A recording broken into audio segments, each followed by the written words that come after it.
नमस्कार. मी प्राची मुळे. आपल्या सगळ्यांनाच मेडिटेशन या संदर्भात माहिती असेल, पण खरंच हे मेडिटेशन आपल्याला जमतं का? आणि खरंच मेडिटेशन करताना 10 मिनटं 20 मिनटं आपण खरंच एका जागी बसू शकतो का? आपली मानसिकता तशी आहे का?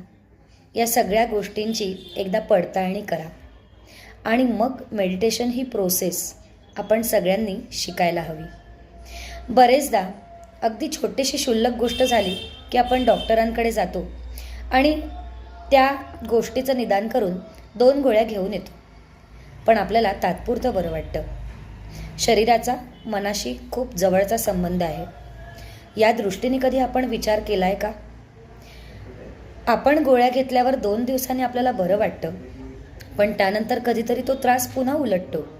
यामागे काही मानसिक कारण असू शकतं का? याचा विचार करायला हवा. 3 ते 5 मिनिटाचं मेडिटेशन हे खूप झालं. या सगळ्याची नेमकी प्रोसेस काय आहे? नेमके कुठले व्यायाम आपण करायला हवेत? खरंच अर्धा तास व्यायामाची आपल्या शरीराला गरज आहे का? या सगळ्या गोष्टींचा विचार करा आणि मला निश्चितपणे संपर्क साधा. दिवसभरात फक्त 2 प्रकारचे व्यायाम, काही ॲक्टिव्हिटीज आणि निश्चितपणे मोजून 3 ते 3.5 मिनिटाचं मेडिटेशन कसं करायचं आणि आपल्याला असणाऱ्या आजाराला दूर कसं करायचं या संदर्भात अधिक माहितीसाठी मला निश्चितपणे संपर्क करा. नमस्कार.